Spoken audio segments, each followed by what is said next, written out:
Mr. Sun floated high above the land, spreading a gentle light that felt like a warm, reassuring hand on someone's shoulder. His friendly glow helped every creature stay calm when long shadows stretched across the ground. He watched quietly and patiently, ready to brighten his shine whenever someone below felt frightened or uncertain. His cheerful smile wasn't just decoration, it was his way of sharing comfort and encouragement with the entire world. To him, kindness was the strongest form of light, and he believed it could guide anyone through even the darkest evening.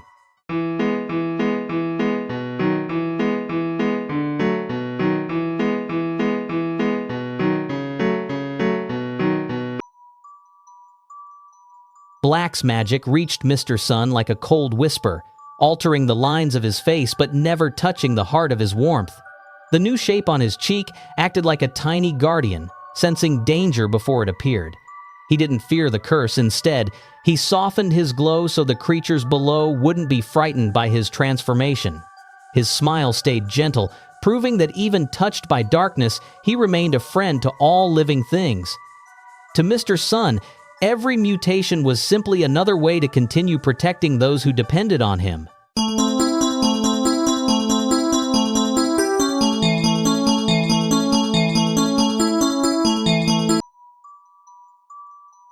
Under the growing influence of Black's magic, Mr. Sun's face shifted into a shape that looked unsettling at first. His smile stretched wider, and his eye gleamed like a lantern in a storm. Yet every eerie change served a purpose. He needed sharper senses to protect those hiding from the things crawling in the dark. Whenever the whispering shadows tried to twist his glow, he answered them with a gentle warmth that pushed their cold voices away. His unusual appearance frightened strangers, but the creatures he guarded knew he was still their brightest ally.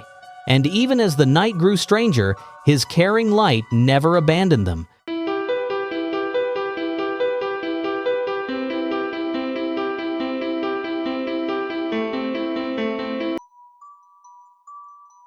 Black's magic twisted Mr. Sun's face into a harsher shape, and his eye burned like a lone lantern in a hostile night.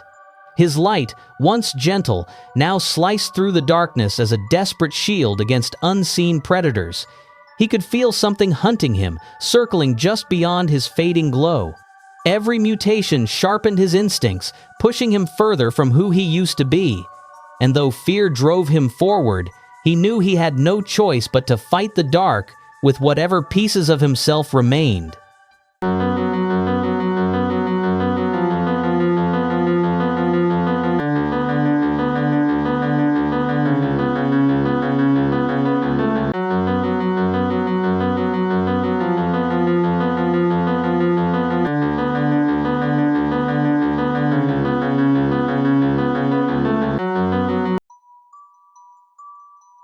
Mr. Sun's glow turned sickly and uneven, flickering as though something inside him was trying to claw its way out. His once smooth surface rippled with cracks, and faint whispers leaked through them, begging for light he could no longer give. Predators of the dark circled him greedily, drawn to his weakening warmth, forcing him to twist his form into sharper, harsher shapes. His smile became a trembling warning, stretched wide to hide the fear, twisting inside his fading core. And as the darkness pressed closer, he realized that survival meant embracing the terrifying creature he was becoming.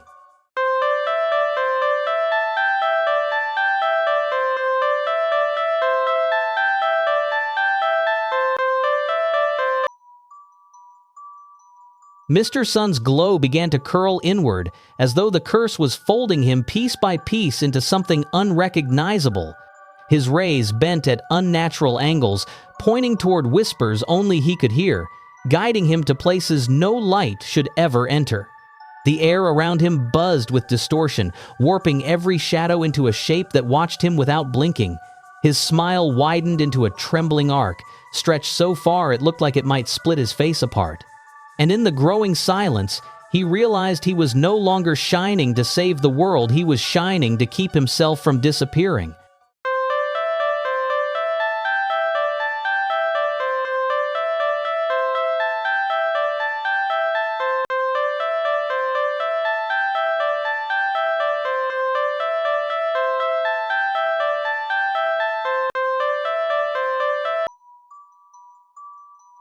Mr. Sun felt his glow thinning, shredding into ragged threads as the curse gnawed deeper into his core. His once bright face bent into a distorted expression halfway between fear and fury, shaped by instincts he barely recognized. Strange symbols flickered across his surface like burns, appearing whenever he tried to push the darkness away. He heard whispers calling him downward, promising safety if he surrendered his light, but he knew they were lying. So he drifted through the sky with a trembling, uneven shine, glowing not out of hope, but out of pure refusal to be consumed.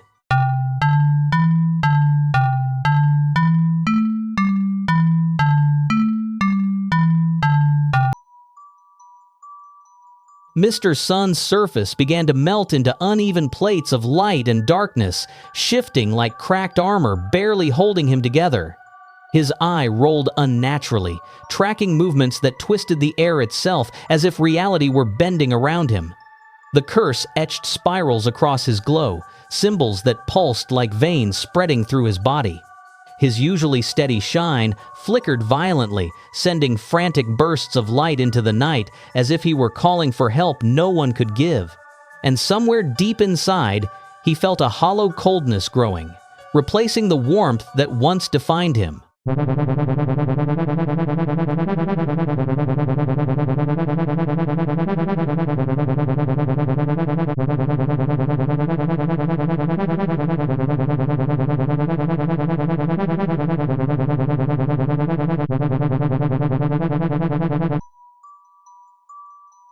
Mr. Sun's once round form broke into jagged segments that reconnected with a sickening lurch every time he moved.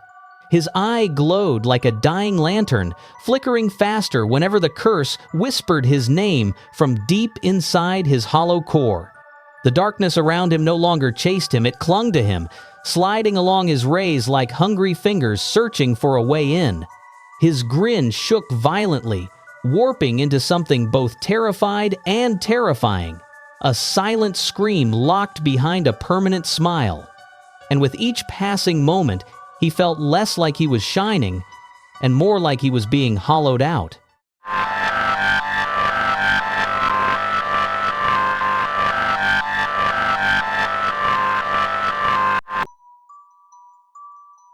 Mr. Sun's glow folded into itself, buckling like a collapsing star trapped in its final breath. His eye dragged downward, sagging like melting wax as the curse gnawed at the structure of his face. The air around him flickered with jagged glitches, making his outline jump violently between shapes he couldn't control. His smile curled into a crooked, trembling arc, twisting in ways that hinted he was losing control of his own expression. And with each pulse of light, he felt the world slipping away from him as if reality itself was trying to reject him.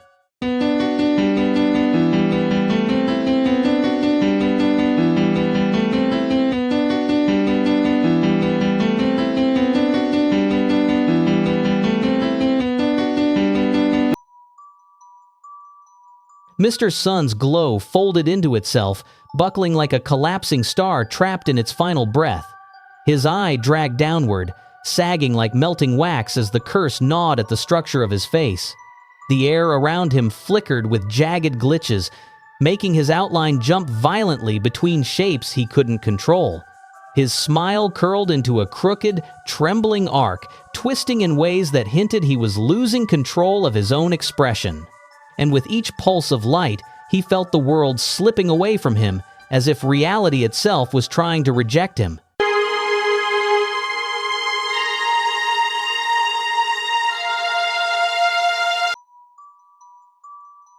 Mr. Sun's once solid shape folded into jagged shards of radiance, spinning and colliding in chaotic patterns that made his outline impossible to follow. His eye split into faint afterimages, hovering slightly behind him like echoes that refused to reconnect. The curse hollowed out the center of his glow, leaving a dark cavity that pulsed like a second, silent mouth. His smile bent and stretched in looping motions, twisting backward into an expression that didn't belong to anything living. And as he floated forward, He felt the world blur beneath him like even gravity had forgotten how to hold him.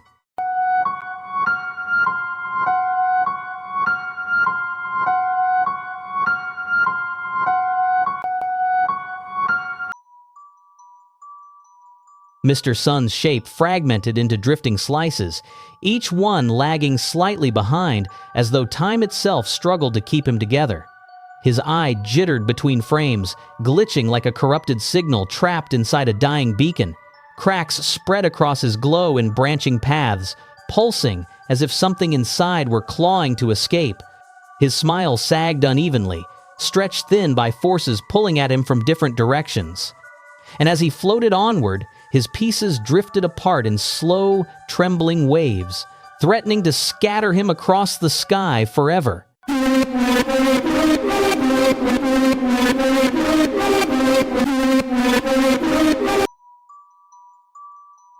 Mr. Sun's outline bent until it snapped, splitting him into jagged layers that slid over each other like mismatched shadows. His eye flickered between the layers, sometimes appearing on the wrong one before dissolving into static. Waves of corrupted light rippled across him, distorting the air with sharp, glitch-like spasms.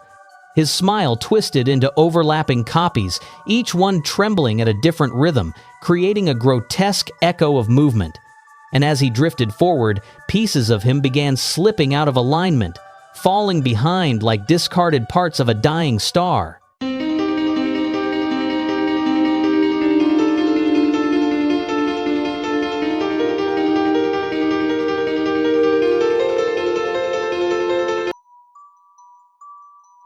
Mr. Sun's body warped into a trembling halo of broken radiance, pieces of him drifting like shattered glass caught in a silent cyclone. His eye flickered weakly, shrinking and expanding in irregular pulses as the curse gnawed at its center. The edges of his rays curled inward, twisting into sharp, brittle hooks that snapped off and dissolved into the air. His smile sagged into a crooked, unstable line, quivering under the strain of holding itself together. And with each new crack, his entire form trembled, as though one more fracture would be enough to tear him into dust.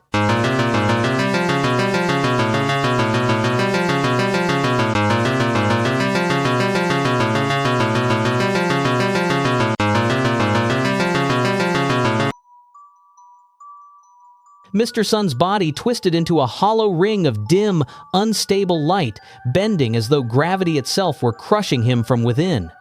His eye flickered in scattered flashes, appearing in random spots across his surface before dissolving into static.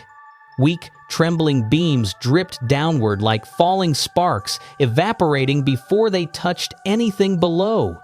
His smile appeared only in stuttering glitches, half-formed and shaking as though it were slipping out of existence.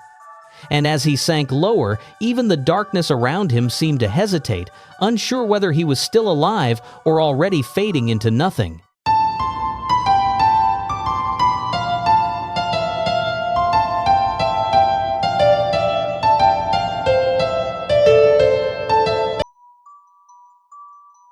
Mr. Sun's body distorted into a hollow, trembling outline, the center of his glow eaten away until only a fragile rim of light remained.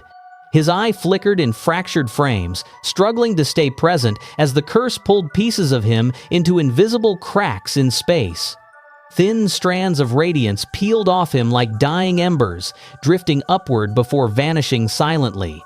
His smile quivered in fragmented pulses, appearing for a second before dissolving into static and reassembling in the wrong place. And every moment, he felt himself thinning, as if the world were slowly forgetting he ever existed at all.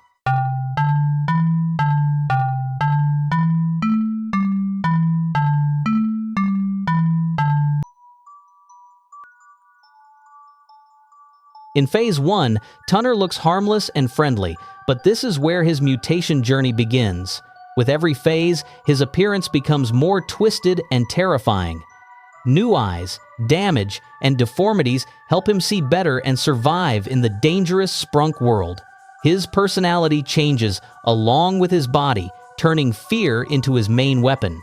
By the last phases, Tunner is no longer a character of good, but a sinister creature.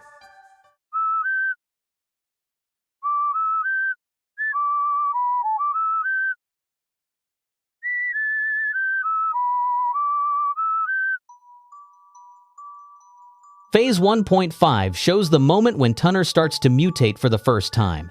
His appearance changes subtly, but the feeling around him becomes unsettling. The eyes seem heavier, the face less alive, as if energy is being drained from him. These early mutations prepare his body for survival in the harsher phases ahead. Tunner is no longer just friendly, he is becoming unstable.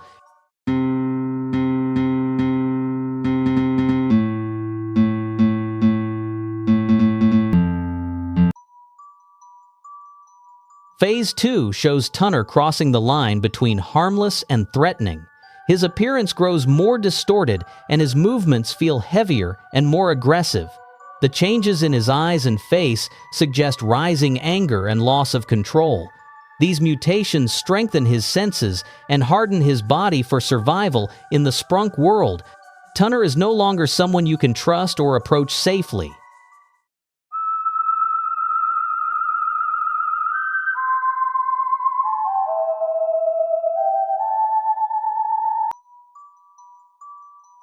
Phase 2.5 represents instability and loss of balance in Tunner's transformation.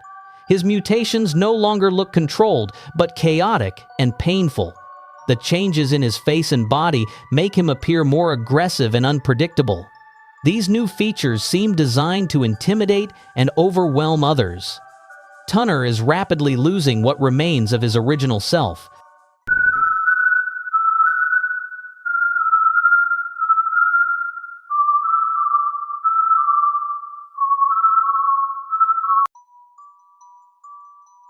Phase 3 transforms Tunner into a true horror entity. His appearance alone triggers fear, with twisted proportions and unsettling details. The mutations seem alive, reacting and shifting as if they have their own will. His presence feels oppressive, as though the air around him becomes heavy and unsafe. Tunner is no longer just dangerous, he is something meant to be feared.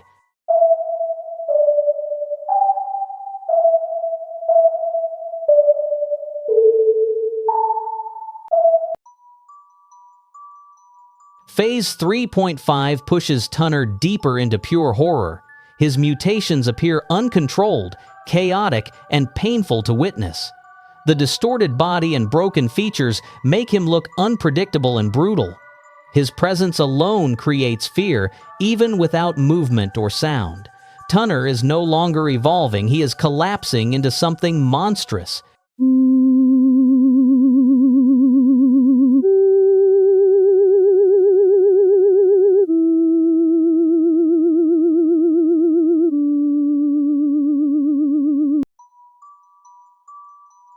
Phase 4 shows Tunner as a fully evolved horror creature, far beyond his original form. His body is covered in severe distortions, deep fractures, and unnatural structures that make him look unstable. Every mutation appears purposeful, designed to spread fear and assert dominance. His movements feel heavy and threatening, as if violence is always imminent. Tunner now exists only as a source of terror in the sprunk world.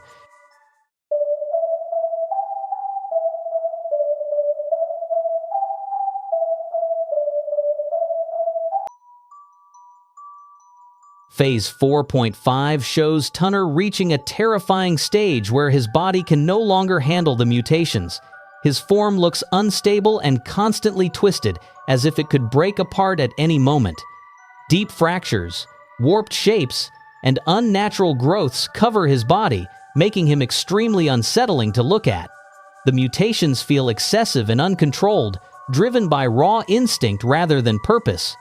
Tunner now radiates constant danger, leaving no doubt that he has become a true monster.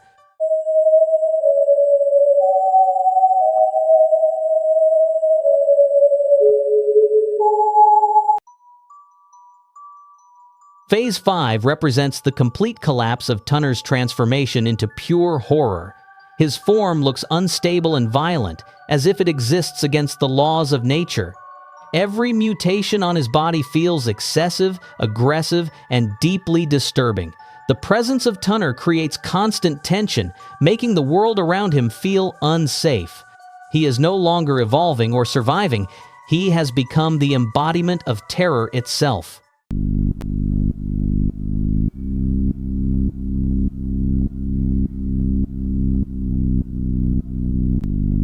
Ready for a challenge?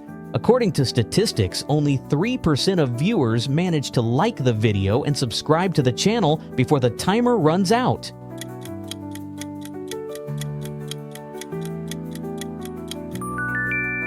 Write a comment if you made it in time.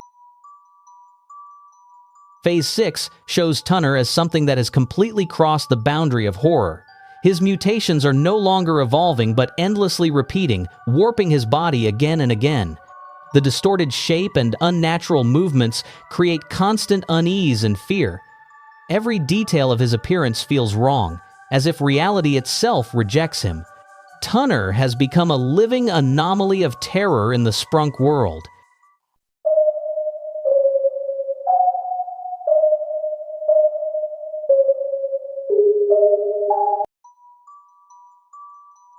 Phase 7 shows Tunner as a fully broken horror entity with no trace of his original identity. His mutations no longer serve survival, only destruction and intimidation. The body looks unstable and constantly mutating, creating a sense of endless suffering. Every movement feels threatening, as if violence could erupt at any second. Tunner has become pure terror, existing only to spread fear in the Sprunk world.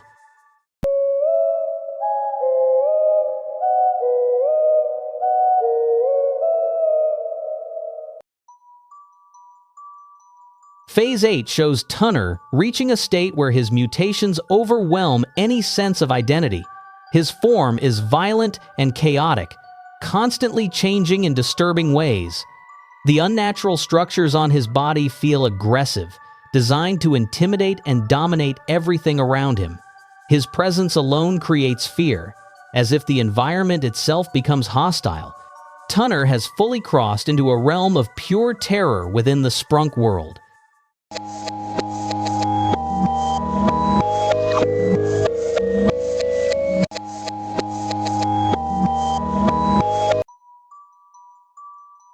Phase 9 shows Tunner reaching a level where mutation has completely consumed him. His appearance feels chaotic and overwhelming, making it difficult to even focus on a single shape. Every part of his body seems hostile, radiating danger and aggression. The air around him feels heavy and unsafe, as if fear itself follows his presence. Tunner has become the embodiment of terror within the Sprunk world.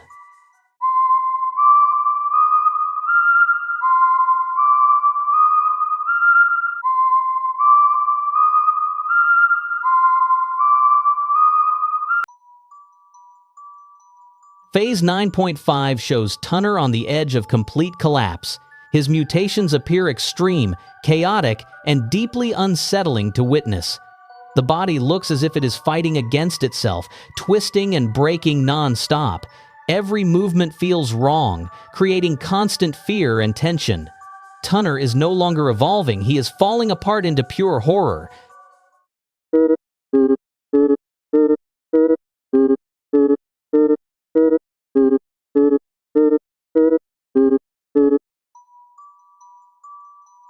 Phase 10 shows Tunner at the point of total collapse and ultimate transformation.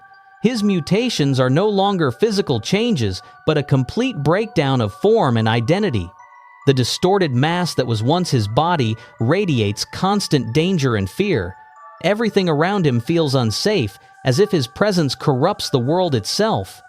Tunner has become the final embodiment of terror in the Sprunk world.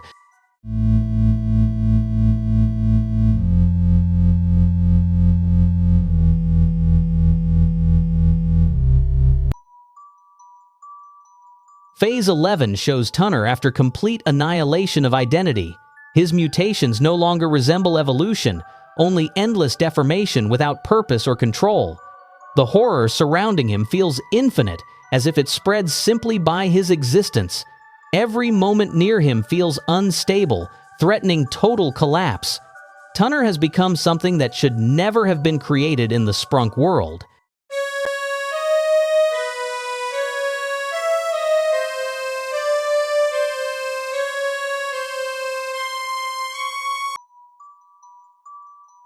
Phase 12 represents the absolute end of Tunner's existence as a character. All mutations merge into a single, endless distortion that no longer resembles a body. There is no identity, no emotion, only a hostile presence that bends reality around it. Fear no longer comes from appearance, but from the feeling of being watched by something unknowable.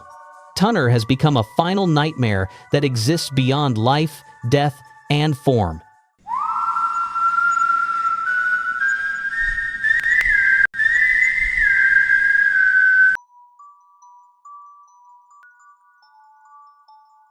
Owakcx had mastered every sound technique in the underground, his green essence absorbing knowledge that pretentious Jevin could never understand. That blue show-off stole Owakcx's warehouse residency deal and built his entire career on smoke, mirrors, and stolen frequencies. The enhancement accusation wasn't a rumor. Owakcx had solid proof that Jevin cheated his way to the top using illegal modulators. Jevin's cult followers blindly worshipped him while ignoring the obvious fraud happening right in front of them. Tonight's showdown would expose the truth and crown Owakcx as the rightful king of Sprunki music.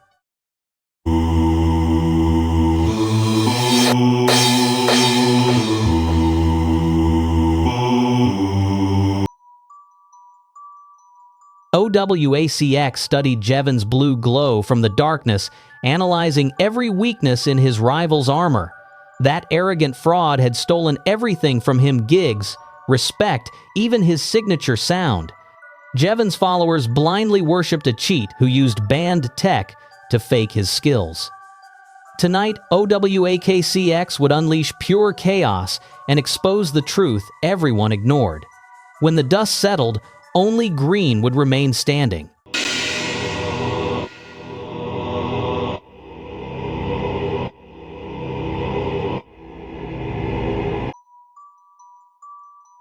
Owakcx had spent weeks preparing the warehouse, feeding his corrupted frequencies into every wire and speaker. Tonight, Jevin would learn that their rivalry had evolved beyond music into something darker and permanent.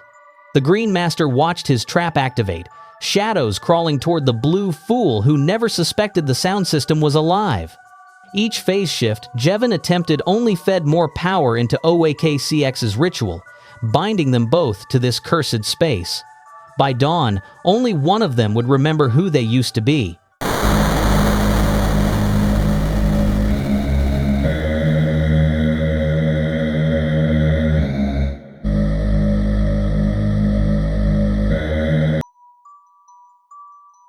Owakcx had cracked Jevin's passwords months ago, downloading every project file and vocal sample the blue fraud had ever made. The Green Mastermind spent countless nights dissecting Jevin's style, perfecting an AI that could clone his sound flawlessly. Jevin thought he was irreplaceable, but Owakcx had already booked 3 gigs using deepfake performances that fooled everyone. When the blue idiot finally found the studio, Owakcx was ready to show him the ultimate humiliation. By next week, nobody would remember the original Jevin, only Owakcx's superior version would remain.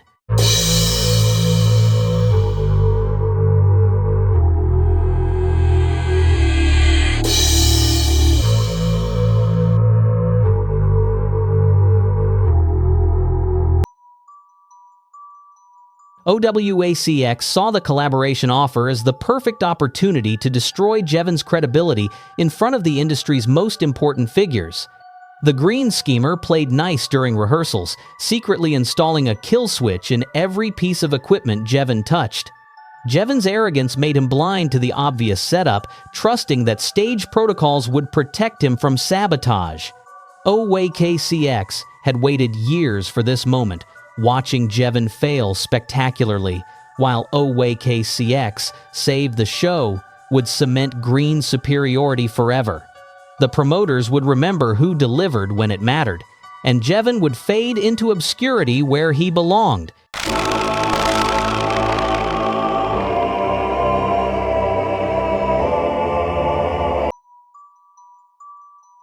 Owakcx had slipped the experimental compound into Jevin's drink at the afterparty, waiting patiently for the suggestibility phase to kick in. The Green manipulator spent hours directing drugged Jevin to destroy his own studio, recording every moment for insurance. Jevin would never prove what happened. The drug left no trace, and all evidence pointed to a genuine mental collapse. Owakcx had studied psychological warfare for this exact scenario, knowing that destroying Jevin's mind was more effective than any musical battle. With Jevin's reputation shattered and his confidence broken, Owakcx could finally claim the throne without the blue obstacle constantly blocking his path.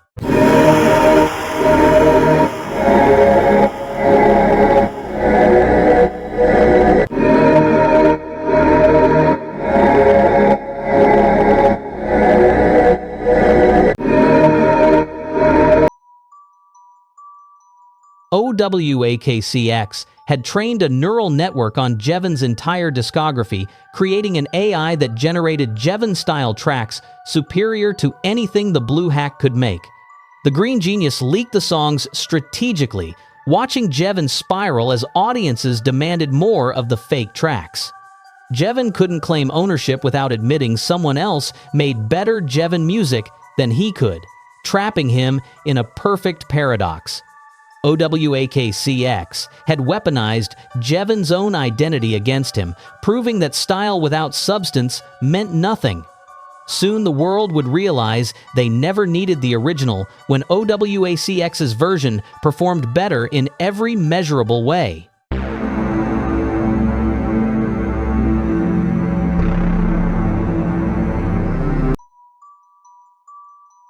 Owakcx had actually been faking the phase-out, testing whether Jevin would save him or leave him to disappear. The Green strategist needed to know if Jevin's competitive nature had completely killed his conscience, or if weakness still remained. When Jevin helped him, Owakcx gathered valuable intel about his rival's techniques while pretending to bond over shared struggles. The whole vulnerable act was performance art, and Jevin bought every second of it like the naive fool he'd always been. Owakcx left with new knowledge to exploit, but some part of him, small and annoying, actually felt guilty about betraying the only person who'd shown him genuine kindness.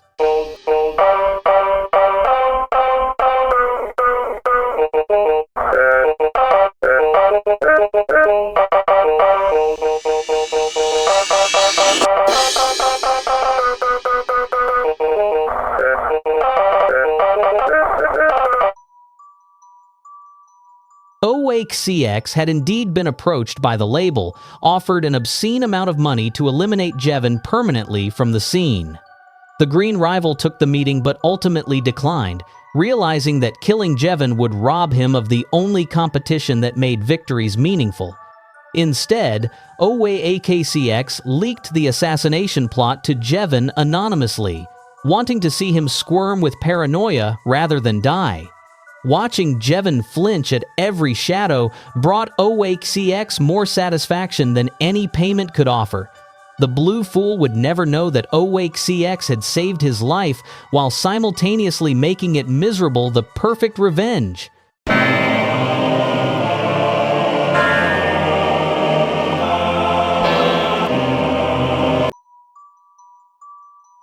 Owakcx discovered Jevin had a talented sister and immediately saw the strategic opportunity to hurt his rival where he was weakest.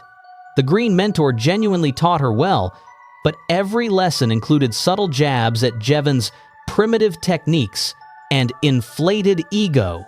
She had real potential, and Owakcx enjoyed corrupting it by making her success inseparable from Jevin's humiliation. Turning family against family was psychological warfare at its finest, and watching Jevin's face at her release party made months of patience worthwhile. Owakcx had created a permanent wedge in Jevin's personal life while gaining a loyal disciple who would always see him as the superior artist.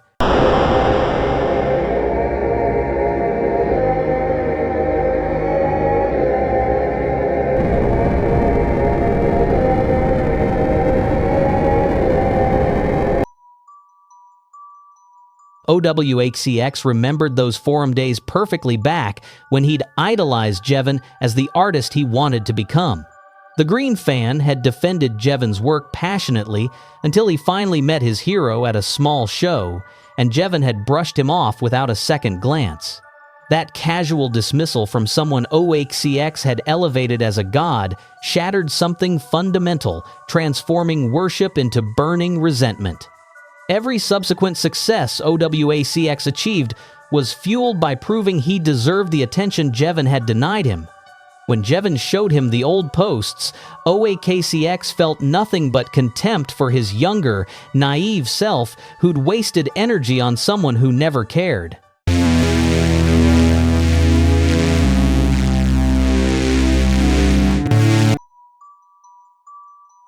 Owakcx had invested a fortune building Jevin up specifically so the eventual fall would be catastrophic and public. The Green Architect knew that toppling a nobody meant nothing, but destroying a scene legend would cement Owakcx's own legacy forever. Every dollar spent was an investment in future suffering, ensuring Jevin would have everything to lose when Owakcx finally pulled the rug away.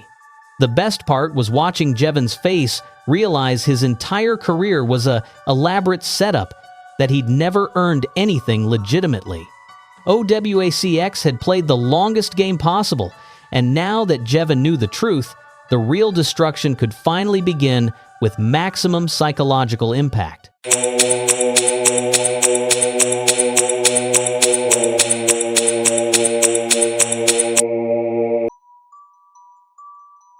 Owakcx had fabricated the entire terminal illness as his most elaborate manipulation yet, complete with paid doctors and staged medical records. The Green Deceiver wanted to see if Jevin would gloat or grieve, testing whether any genuine emotion existed beneath their professional hatred. When Jevin showed actual concern, Owakcx felt a twisted satisfaction mixed with unexpected disappointment. The Blue Idiot still had enough humanity to mourn an enemy. In 3 months, Owakcx would stage a miraculous recovery and reveal the hoax, but for now, he studied Jevin's grief carefully. Understanding an opponent's weakness was more valuable than any victory.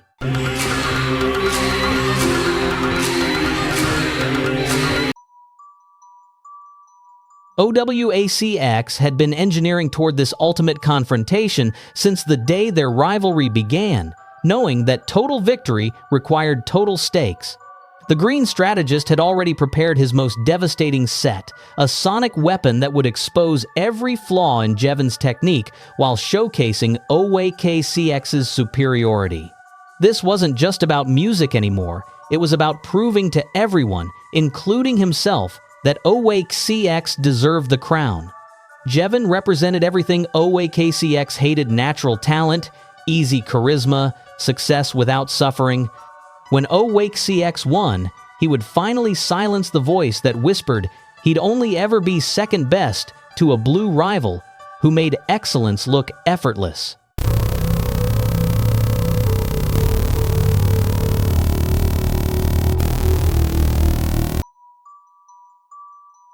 Owakcx watched from the control room as thousands of predictive models calculated Jevin's chance of victory and kept spitting out the same answer close to zero. The Green Strategist had fed the system years of data on Jevin's habits, weaknesses, and emotional triggers. This battle wasn't about skill anymore. It was about pushing Jevin into believing the numbers more than he believed himself. If Jevin broke under the weight of inevitability, Owakcx wouldn't even need a perfect performance to win. All he had to do was let the simulations finish the psychological job he'd started long ago.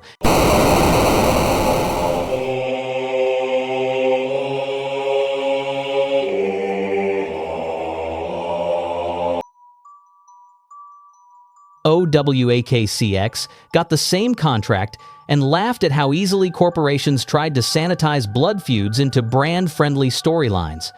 The Green Rival saw an opportunity, though. If the world believed the rivalry was fake, he could keep attacking Jevin while everyone thought it was part of the show. He imagined sabotaging live performances and leaking scandals, all dismissed as viral marketing. Agreeing to the deal would give him legal cover to continue the war indefinitely.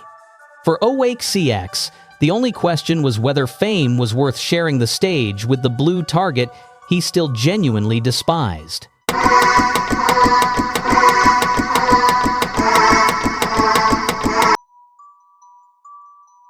Owakcx had spent months hacking the district's infrastructure, designing the blackout as the ultimate moral trap.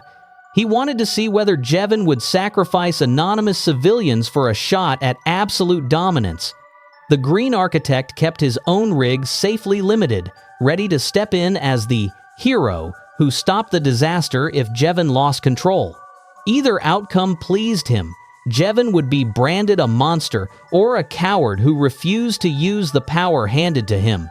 In Owakcx's mind, the real performance tonight wasn't about sound, it was about exposing what kind of person his blue rival truly was.